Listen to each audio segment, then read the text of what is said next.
በጌታ ወይም ኢየሱስ ክርስቶስ እንደግል አዳኝ አድርጌ ተቀብያለሁ ስል በዛ ሰዓት ለነሱ ሳቁም ደነገጡ። በጣም ገረማቸው። እንዴት ምናምን ክርስቲያናች ትሆኛለሽ? ሙስሊም ሆነሽ እንዴት ቤተሰቦች እንዴት ተቀበሉ? እንዴት አሉሽ? እንዴት እንደዚህ ልትሆኚ ትቻለሽ? እንዴት ተቀየርሽ? እኔን ሊያዩኝም አይፈልጉም። ጥላቻ ነበራቸው። ሲያዩኝ ራሱ ስለኔ እንደሚያወሩ አውቃለሁ። እኔ ስሜ ዘምዘም ሁሴን ይባላል። እድሜ 23 ነው። ከሰሜን ኢትዮጵያ ነው። እንዲሁም ሰፈሩም ሆነ ሀገሩ ፋሚሊዎችም በእስልምና ውስጥ ጠንከር ያለ እምነት አላቸው።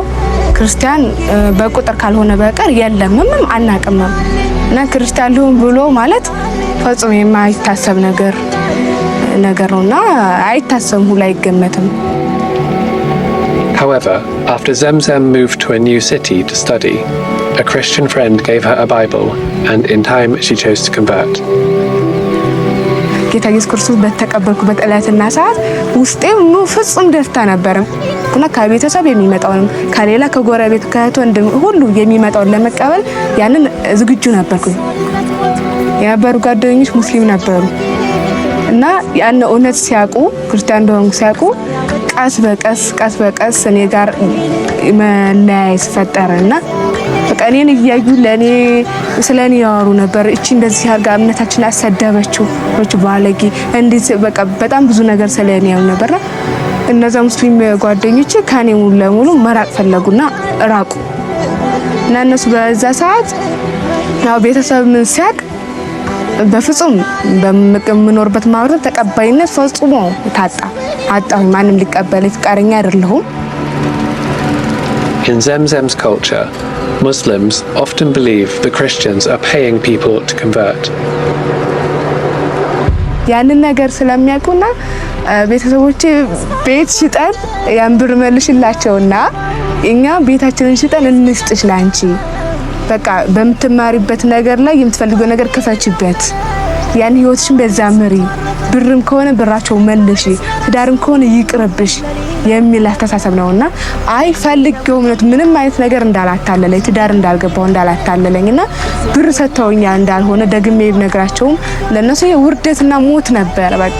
በቃ ጉር ሰራሽኝ አዋረርሽኝ ይሄ ነበር። እንግዳውስ ይረዳኛል ያልሽው አምላክ ይርዳሽ። የሚመጣውን ችግር እያንዳንዱ ረሃብ ምንም ነገር ሁሉም ተቋረጠ።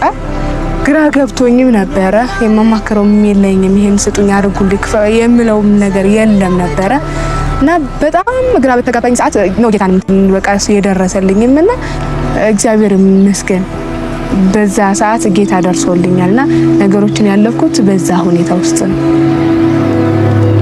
Open Doors local partners stepped in to support Zemzem with her education and rent. She also connected with a church community where her faith could grow. ከቤተ ክርስቲያን ልጆች ጋር ህብረት አደርጋለሁ። በጋራ ባይብል እናነባለን፣ እንጸልያለን፣ ጾም ጸሎት እንይዛለን። ጋፕም ሲሉ እነሱ ጋር ጋፕ እያለን ሰላም ሆኖ ስናየው እኛም እግዚአብሔር ይመስገን ዛሬ እንደዚህ እናደርጋለን እያለን ከዛ ሌላ ኃይለኛ ነገር ሲሆን ቤቱን መጥተው በድንጋይ ነው በሩን ይወግሩታል፣ ከላይ ቆርቆሮውን ጣራውን ይወግሩታል። ያጫናል ቤቱን እየመጡ ማወቅ ብቻ ነው የሚፈልጉት። ከዛ ሰፈር እንድንነሳ እንድንሄድላቸው አይፈልጉን። ፈጽሞ ስለማይፈልጉን ከተከራየንበት ቤት እኛን ማስወጣት ነው። ምንም አይነት ነገር በእምነቴና ጌታን ስለተቀበልኩ ምንም አይነት ችግር ቢመጣብኝ እጋፈጣዋለሁ እንጂ ሸሽቼ መለሳለሁ የሚል ነገር አለና ባህልና በጉልበት አይደለም በመንፈስ እንጂ እንደሚለው ጌታ ኢየሱስ ክርስቶስ መጀመሪያ በጸሎት ነው መስጋት የምፈልገው።